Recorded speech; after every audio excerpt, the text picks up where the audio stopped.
पुर्तगालियों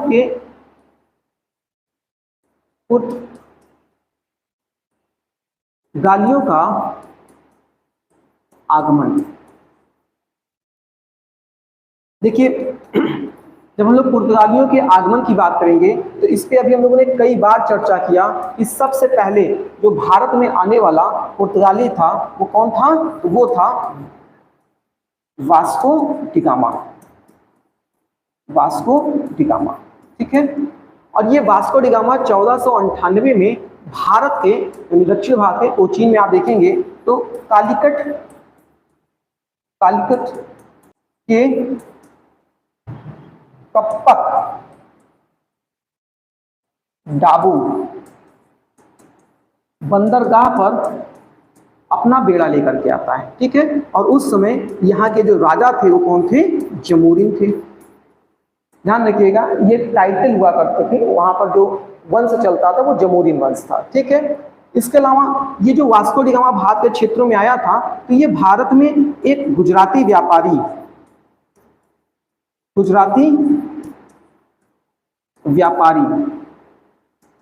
अब्दुल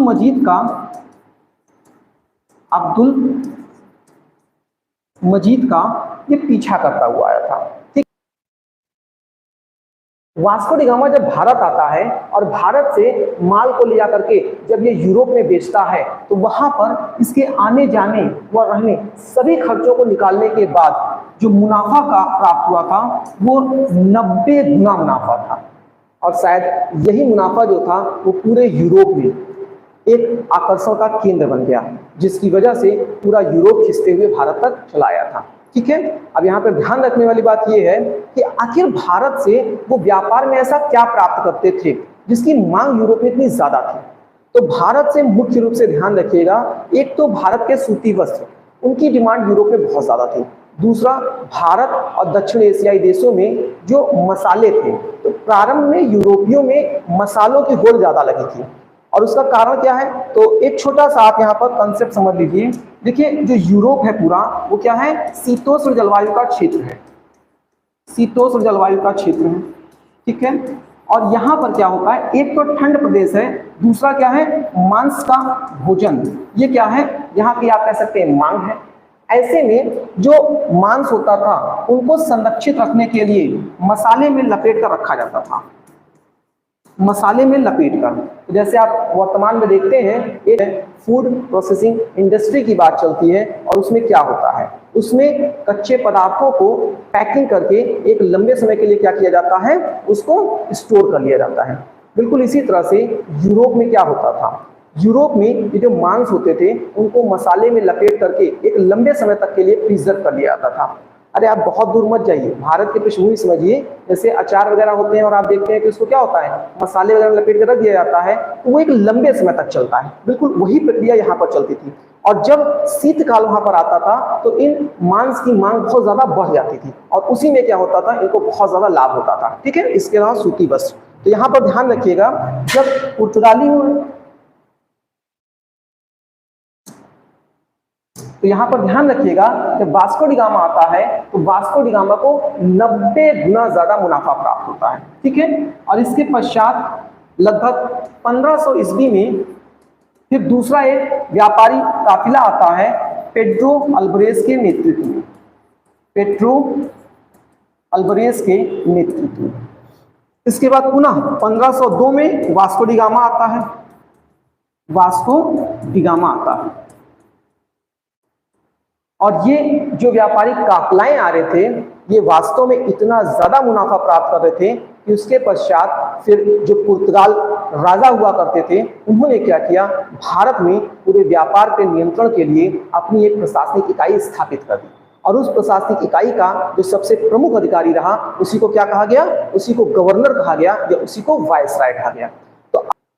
तो अब आप देखेंगे कि किस तरह से पुर्तगाल के जो राजा थे उन्होंने भारत के व्यापार पर अधिकतम अपने लाभ को प्राप्त करने के लिए यहाँ पर एक प्रशासनिक इकाई को व्यवस्थित कर दिया। और उसी क्रम में अब यहाँ पर हम लोग को कुछ पुर्तगाली वायसराय या कहे तो गवर्नर के बारे में पढ़ना है, ठीक है। तो आइए देखते हैं भारत के क्षेत्र में जो आने वाला पहला पुर्तगाली गवर्नर था वो था फ्रांसिस्को द अल्मीडा।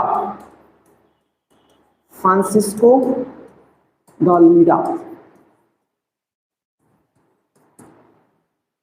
और भारत में ये 1505 से लेकर 1509 तक शासन किया। ठीक है, अब इससे संबंधित कुछ महत्वपूर्ण पॉइंट ध्यान रखिएगा। पहला, फ्रांसिस्को द अल्मीडा ये भारत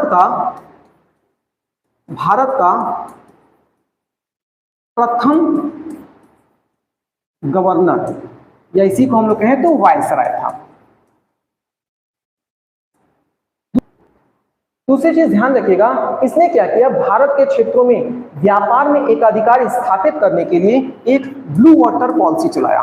ब्लू वाटर पॉलिसी।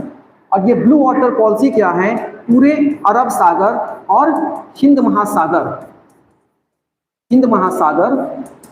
व अरब सागर पर व्यापार पर नियंत्रण प्राप्त करना। ठीक है, समुद्री मार्गों पर। एक चीज और भी ध्यान रखिएगा, जब वास्को डी गामा पहली बार भारत के क्षेत्र में व्यापार करने आया था तो वहां पर अरब व्यापारियों ने इसका विरोध किया था। कारण क्या है, क्योंकि अरब व्यापारी पूरे भारत के जो अरब सागर का क्षेत्र है वहां के व्यापार पे एकाधिकार स्थापित किए थे और वो बिल्कुल नहीं चाहते थे कि इस व्यापार के क्षेत्र में उनके लिए कोई प्रतिस्पर्धा आए। ठीक है, तो ये चीज ध्यान रखिएगा। अब देखिए, इसने ब्लू वाटर पॉलिसी के तहत ही एक नया कार्य क्या किया, तो इसने एक कार्टेज आमिद काफिला तैयार किया। ठीक है, ब्लू वाटर पॉलिसी के तहत ये उसकी एक नीति थी। ये कार्टेज आर्मेड काफिला क्या होता था, तो कार्टेज का अर्थ है एक तरह से परमिट, अर्थात अरब सागर के क्षेत्र में और हिंद महासागर के क्षेत्रों में इन्होंने एक ऐसी नीति बना दी जिसके तहत बिना पुर्तगाली अधिकारी के परमिशन के कोई व्यापार नहीं कर सकता। और इसके लिए इन्होंने एक कार्य क्या किया, इन्होंने अपने बड़े बड़े जहाजी बेड़े तैयार किए। जहाजी बेड़े जो क्या होते थे, जो सैनिक बद्ध होते थे। ये क्या होते थे, सैनिकों से लगे होते थे और ये जो सैनिक होते थे वो हथियार बंद होते थे। ठीक है, और इस स्थिति में क्या होता था, ये लोगों को ये आश्वासन देते थे कि यदि आप मेरे जहाज के साथ अपना व्यापार करेंगे तो हम आपके माल का क्या करेंगे, हम आपके माल का संरक्षण करेंगे और हम आपके माल को समुद्री लुटेरों से बचाएंगे। और इसके अलावा ये इसी की नीति के तहत स्वयं क्या करते थे, यदि कोई व्यापारी किसी दूसरे जहाजी बेड़े से अपने माल को लेकर जा रहा होता था तो उसको क्या करते थे, लूट लेते थे। अर्थात अपने व्यापार को बढ़ाने के लिए लोगों के बीच में अपनी एक इमेज बिल्ड कर रहे थे। यदि आप मेरे साथ अपना व्यापार करते हैं तो हम आपकी समुद्री जो लुटेरे होते हैं उनसे सुरक्षा करते हैं। और समुद्री लुटेरों के भय को बढ़ाने के लिए यदि किसी दूसरे के जहाजों से व्यापार होता था तो उसके जहाज को लूट लिया करते थे। ठीक है, तो ये इनकी पॉलिसी क्या थी, कार्टेज आर्मेड काफिला कहला। तो ध्यान रखिएगा, प्रथम पुर्तगाली गवर्नर फ्रांसिस्को द अल्मीडा, काल इसका कितना था, 1505 से 1509। दूसरा पॉइंट, इसके द्वारा क्या चलाया गया, ब्लू वाटर पॉलिसी चलाया गया, जिसके तहत पूरे हिंद महासागर और अरब सागर में क्या करना चाहते थे, अपना व्यापार पर एकाधिकार स्थापित करना चाहते थे। ठीक है, इसके अलावा तीसरे पॉइंट पर ध्यान रखिएगा, तो इन्होंने क्या किया, इन्होंने अपना एक कार्टेज आर्मेड काफिला चलाया जिसके तहत पूरे व्यापार को अपने नियंत्रण में लाने के लिए क्या किया, इन्होंने अपनी सैन्य जो शक्ति थी उसका भी प्रदर्शन किया था। ठीक है, अब हम लोग बात करेंगे दूसरे गवर्नर के बारे में, और दूसरा गवर्नर कौन था,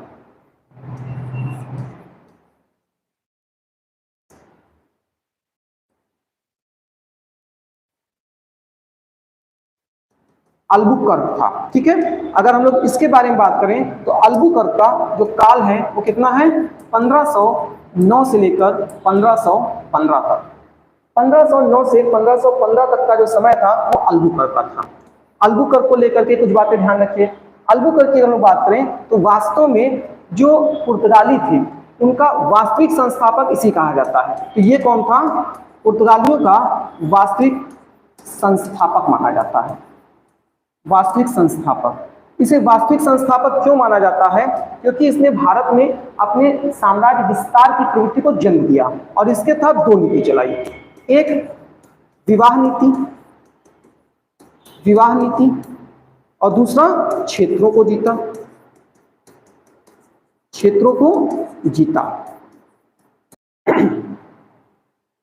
आइए तो पहले देखते हैं इसने जो क्षेत्र को जीता। तो ध्यान रखिएगा कि अल्बुकर्क ने 1510 में गोवा को बीजापुर के शासक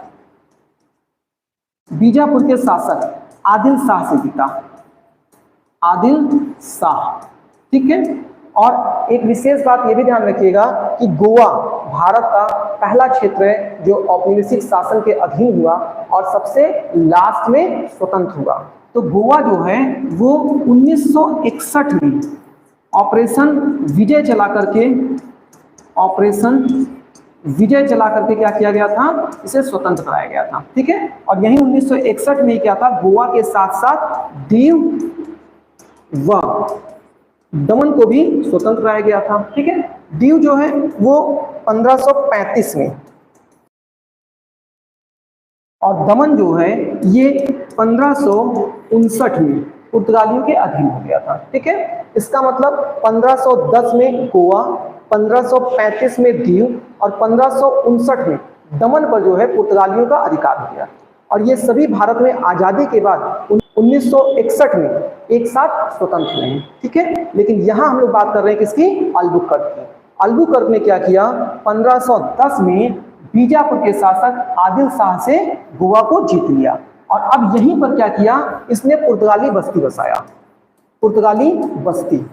तो पुर्तगाली बस्ती बसाने के लिए इसने क्या किया, अभी मैंने आपको बताया, इसने विवाह नीति चलाई थी। और इसमें क्या होता था, पुर्तगाली पुरुषों के साथ जो भारतीय महिलाएं होती थी उनका विवाह कराते थे। ठीक है। तो इस प्रकार से इसने अपने साम्राज्य विस्तार के लिए दो नीति चलाई, एक क्षेत्र जीत करके और दूसरा विवाह नीति चलाई। ठीक है। इसके अलावा ध्यान रखिएगा, इसने 1511 में मलक्का मलय प्रायद्वीप के पास मलेशिया के नीचे जो एक समुद्री मार्ग है, ये भी प्रमुख समुद्री मार्ग है दक्षिण एशियाई देशों के साथ। तो मलक्का पर और 1515 में हामुर्ज, ठीक है, जो एक तरह से फारस की खाड़ी में प्रवेश मार्ग है। ठीक है। इन दोनों क्षेत्रों पर भी पुर्तगालियों का नियंत्रण हो गया। इसके अलावा जो अल्बुकर्क था उसने कोचीन को अपना मुख्यालय बनाया। कोचीन को क्या किया, अपना मुख्यालय बनाया। ठीक है। 1515 में ही अल्बुकर्क की मृत्यु हो जाती है और इसके शव को भारत में क्या किया गया था, दफन किया गया था। इसके अलावा 1515 से जुड़े दो और घटनाक्रम याद रखिएगा कि 1515 में अल्बुकर्क अपनी मृत्यु से पूर्व क्या करता है, ये सती प्रथा का विरोध करता है। सती प्रथा का विरोध। और इसके अलावा 1515 में भारत में प्रथम चर्च सेंट जेवियर का निर्माण होता है। सेंट जेवियर का निर्माण। ठीक है। तो ध्यान रखें, यहाँ पर अभी हम लोगों ने क्या बात किया, अल्बुकर्क का शासनकाल कितना है, 1509 से लेकर 1515। इस बीच जो जीते गए क्षेत्र हैं वो कौन से हैं, तो 1510 में गोवा, 1511 में मलक्का, इसके अलावा 1515 में हामुर्ज। ठीक है। इसके अलावा आपने देखा कि 1515 में और क्या हो रहा है, तो 1515 में भारत में प्रथम चर्च सेंट जेवियर का निर्माण हो रहा है। वहीं दूसरी तरफ 1515 में ही अल्बुकर्क क्या कर रहा है, सती प्रथा का भी विरोध कर रहा है। 1515 ईस्वी में ही अल्बुकर्क की मृत्यु हो जा रही है और इसको भारत के क्षेत्र में ही दफन कर दिया जा रहा है। ठीक है। इसकी नीति की बात करें तो इसने क्या किया, एक तरफ जहां इसने विवाह नीति चलाई वहीं दूसरी तरफ क्षेत्र विस्तार की भी नीति को चलाया था। ठीक है। इसके और यही कारण है कि अल्बुकर्क को वास्तविक संस्थापक के रूप में जाना जाता है। अल्बुकर्क ने अपनी राजधानी कोचीन को बनाया था। ठीक है। फ्रांसिस्को द अल्मीडा के लिए एक पॉइंट ध्यान रखिएगा, इसने 1508 में संयुक्त मुस्लिम बेड़े के साथ युद्ध किया। मुस्लिम बेड़े के साथ युद्ध किया जिसमें गुजरात के शासक, मिस्र के शासक और तुर्की के शासक थे। और इसमें क्या हो रहा है, 1508 में जो फ्रांसिस्को द अल्मीडा था उसकी पराजय हो जाती है। लेकिन पुनः 1509 में फ्रांसिस्को द अल्मीडा द्वारा इस मुस्लिम त्रिगुट को पराजित कर दिया जाता है। मुस्लिम त्रिगुट को इसने पराजित कर दिया। चलिए अब हम लोग अगले शासक के बारे में बात करते हैं, Nino da Cunha. Nino da Cunha, इनके लिए बस आप थोड़ा सा पॉइंट ध्यान रखिएगा। ये 1529 में वायसराय बनते हैं और इनका 1538 तक शासनकाल रहता है। इनके लिए बस एक महत्वपूर्ण पॉइंट ध्यान रखिएगा कि जिस गोवा को अल्बुकर्क ने विजिट किया था उसे इन्होंने क्या किया, अपनी राजधानी बनाया। राजधानी या उसी को हम कह लें मुख्यालय बनाया, मुख्यालय। ठीक है, तो नीनो डी कुन्हा द्वारा क्या किया गया था, जो गोवा था उसको मुख्यालय बनाया गया।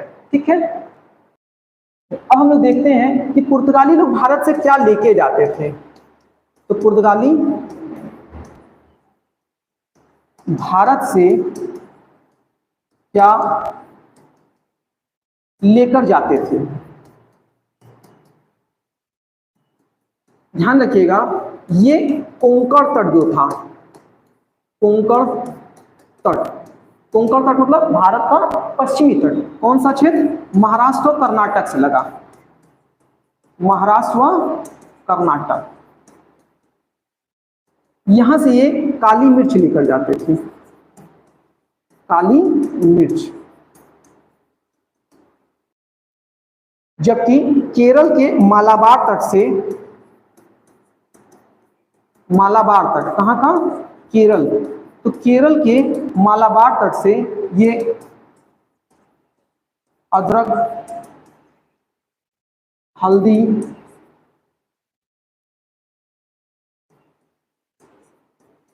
दालचीनी,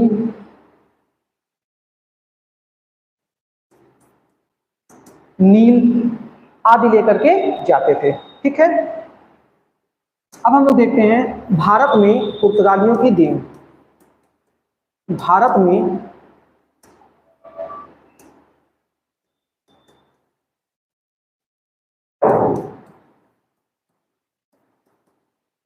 पुर्तगालियों की देन। ठीक है, तो ध्यान रखिएगा भारत में पुर्तगालियों की देन क्या है। सबसे पहले भारत में प्रिंटिंग प्रेस का प्रारंभ ये पुर्तगालियों द्वारा ही किया गया। और कब किया था, 1556 में, कहां, गोवा में। इसके अलावा भारत में तंबाकू, मिर्च, अनानास, आलू, शकरकंद,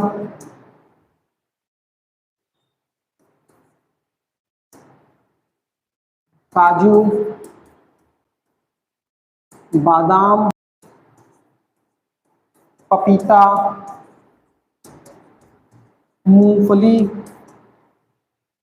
आदि की देन भी पुर्तगालियों को ही माना जाता है। ठीक है, इसके अलावा एक चीज और ध्यान रखिएगा, पुर्तगालियों ने भारत में आकर के भारत का व्यापार संबंध जो है वो जापान के साथ भी स्थापित किया, जापान के साथ व्यापार संबंध स्थापित किया।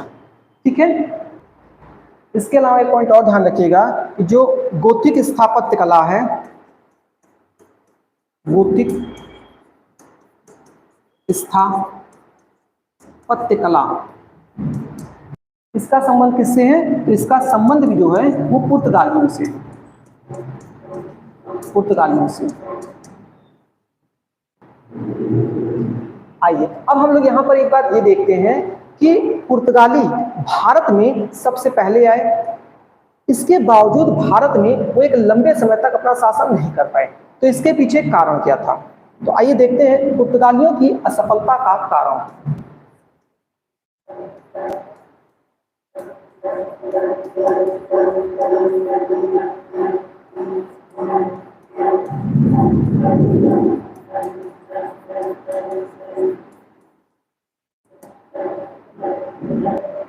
पुर्तगाली लोग भारत में सबसे पहले आए और सबसे बाद में गए, लेकिन इसके बावजूद ये असफल रहे। उसके कुछ प्रमुख कारण क्या थे? तो पहली बात, भारत में इनकी लूटपाट की नीति, जिस तरह से इन्होंने कार्टेज आर्मेड काफिला का इस्तेमाल किया, वो भारतीय व्यापारियों द्वारा पसंद नहीं किया गया। दूसरा, इनकी विवाह नीति। विवाह नीति, भारत में इन्होंने विवाह नीति के तहत बहुत से बार जबरन विवाह व धर्मांतरण जैसे कार्य भी किए थे। ठीक है। इसके अलावा तीसरे स्तर पर हम लोग बात करें तो जो अंग्रेज थे, अंग्रेजों की अपेक्षा जो पुर्तगालियों की नौसेना थी, नौसेना वो क्या थी? वो कमजोर थी। इसके अलावा अगर अगले पॉइंट की बात करें तो दक्षिण अमेरिका में ब्राजील जैसे देश की खोज हो गई थी और पुर्तगालियों का जो दिलचस्पी था अब वो भारत के क्षेत्रों में कम रह गया था और वो ब्राजील की तरफ ज्यादा अपनी दिलचस्पी दिखा रहे थे। ठीक है। तो कुछ ये प्रमुख कारण थे जो पुर्तगालियों के भारत में असफलता के कारण बने। भारत में इसके अलावा कुछ छोटे पॉइंट पे आप ध्यान रख सकते हैं कि भारत में 1560 में ईसाई धर्म न्यायालय की स्थापना हुई। इसके अलावा 1542 में गवर्नर मार्टिन डिसूजा के समय में भारत में सेंट जेवियर ईसाई धर्म के एक संत थे, वो भारत आए थे। ठीक है। तो ये कुछ पॉइंट है जिसके सहारे आप पुर्तगालियों को ध्यान में रख सकते हैं। तो इस तरह से ये घटनाक्रम पूरा रहा पुर्तगालियों से संबंधित। ओके। तो अब हम लोग आगे देख रहे हैं डचों का आगमन। चलिए तो देखते हैं डचों का आगमन। डचों का आगमन, देखिए डच कौन है? तो ये डच जो हैं वो हॉलैंड के निवासियों को कहते थे। ठीक है। हॉलैंड जिसे आप नीदरलैंड के नाम से भी जानते हैं, तो नीदरलैंड। ठीक है। और भारत में इनके आने का क्रम क्या रहा है? तो मैंने बताया कि ये 1595-96 के करीब भारत के क्षेत्रों में आए, लेकिन पहले ये चले गए इंडोनेशिया और लगभग 1597-98 में ये भारत के क्षेत्र में आए। अगर यहाँ पर आप एक बात नोटिस कर पा रहे हो तो इस बात को ध्यान से देखिए कि जहाँ पुर्तगाली लोग भारत में 1498 में आए, वहीं डचों को आने में लगभग 100 वर्ष लग गए। इतना लंबा समय क्यों? तो आप भी समझ सकते हैं कि व्यापारिक लाभ की वजह से पुर्तगालियों ने कभी भी अपने नए समुद्री मार्ग के खोज के बारे में किसी को नहीं बताया। फिर हुआ क्या?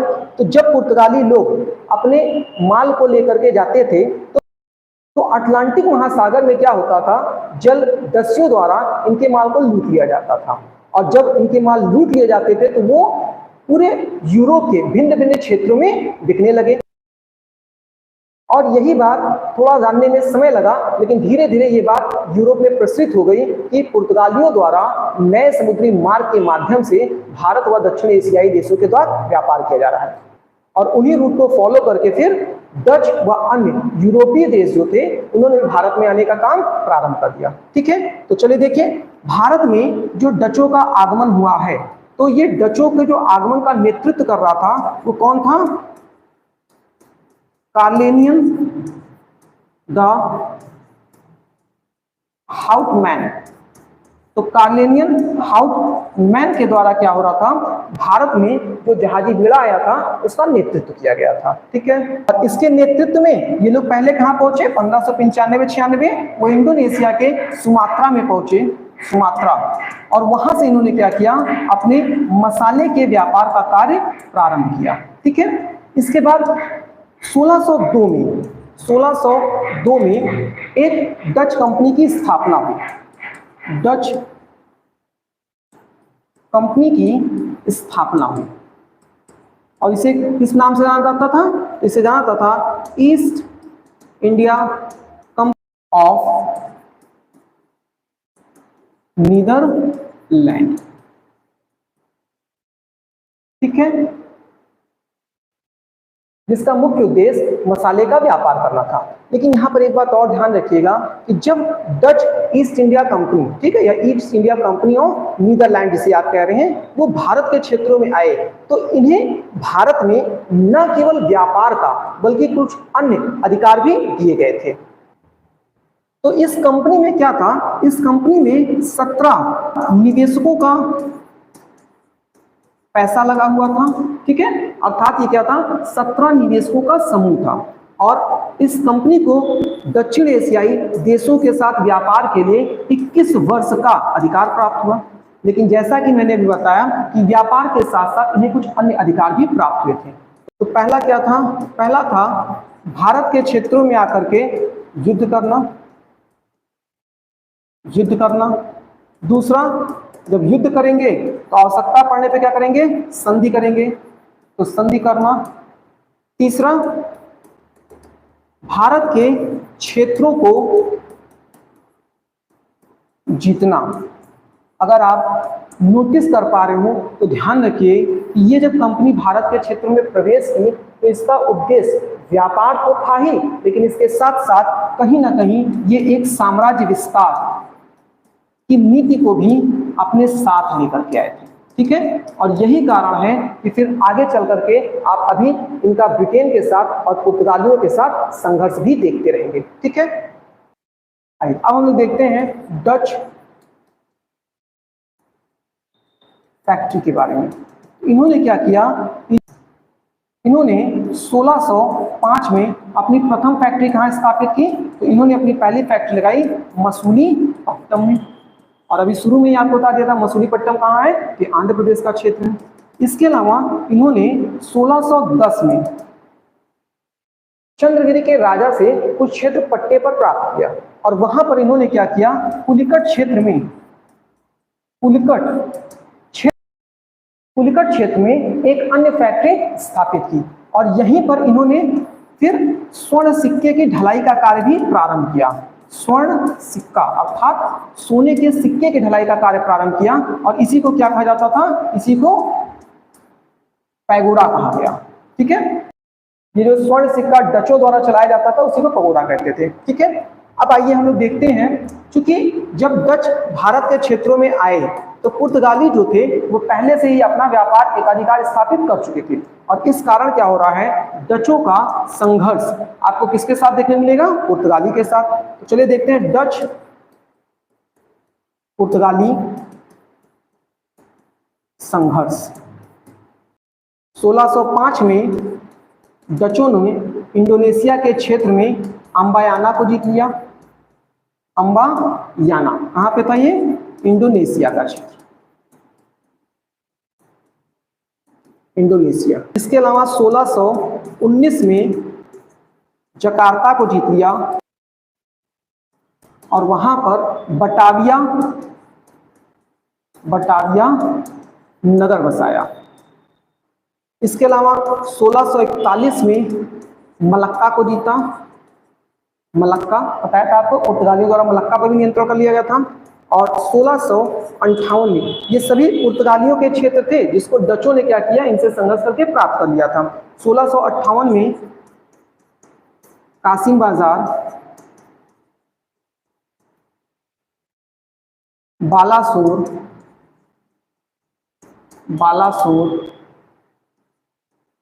पटना व नागपट्टनम, इन क्षेत्रों को भी जीत लिया और उन्होंने नागपट्टनम में भी क्या किया था, अपनी एक फैक्ट्री स्थापित किया था यहाँ पर भी, ठीक है।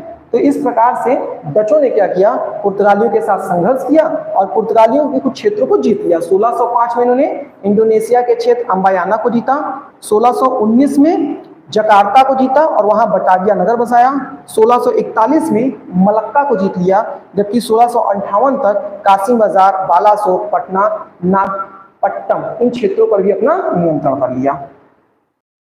अब इसी बीच आप देख रहे हैं कि 1600 में क्या हो जाते हैं, अंग्रेज भी आ जाते हैं। तो यहाँ अब एक बार पुनः जो संघर्ष देखने को मिलेगा वो किसका होगा, डच और अंग्रेजों का। ये एक निर्णायक संघर्ष था। तो 1759 में डच और अंग्रेजों के बीच एक युद्ध होता है जिसे कहते हैं वेदड़ा का युद्ध। और इस वेदला के युद्ध में क्या होता है, तो वेदला के युद्ध में ध्यान रखिएगा डचों की पराजय हो जाती है। और यहीं से क्या होता है, फिर डचों का भारत के क्षेत्रों से क्या होता है, इनका सारा व्यापारिक कार्य समाप्त हो जाता है। ठीक है, तो ध्यान रखिएगा 1759 में डच और अंग्रेज के बीच हुए वेदला का युद्ध एक निर्णायक युद्ध था। ठीक है, जिसमें जो डचों का व्यापार था भारत के क्षेत्रों से समाप्त हो गया था। आइए तो अब देखते हैं कि डच लोग भारत से किन चीजों का व्यापार करते थे। तो डचों का भारत में व्यापार, तो डच लोग भारत से मुख्य रूप से सूती वस्त्र, सोरा, नीम, अफीम, सीसा, चावल आदि का क्या करते थे, व्यापार करते थे। और यहाँ पर ध्यान रखने वाली बात यह है कि डच लोग भारत से किस चीज का व्यापार नहीं करते थे, तो किसका नहीं करते थे, मसालों का नहीं करते थे। क्यों नहीं करते थे, क्योंकि मसालों का व्यापार ये इंडोनेशिया के क्षेत्रों से कर रहे थे। ठीक है, इसके अलावा कुछ छोटे पॉइंट और भी ध्यान रखिएगा, जैसे कासिम बाजार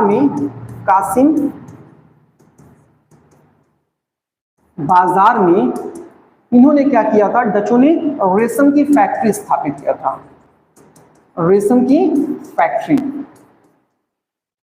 और यहां लगभग 3000 कारीगरों को वेतन पर रखा गया था। ठीक है, इसके अलावा ध्यान रखिएगा डचों द्वारा अपने हितधारकों को अर्थात शेयर होल्डर को लगभग 18% लाभांश दिया जाता था, और किसी भी अन्य कंपनी द्वारा इतने बड़े स्तर पर अपने हितधारकों को लाभांश नहीं दिया जाता था। ठीक है, तो एक ये पॉइंट ध्यान रखिएगा। तो इस तरह से आपने देखा कि भारत में डचों का आगमन और किस तरह से डचों ने भारत में अपने भिन्न भिन्न क्षेत्रों में फैक्ट्री को स्थापित किया। उसके बाद इनका पुर्तगाल व अंग्रेजों के साथ संघर्ष हुआ।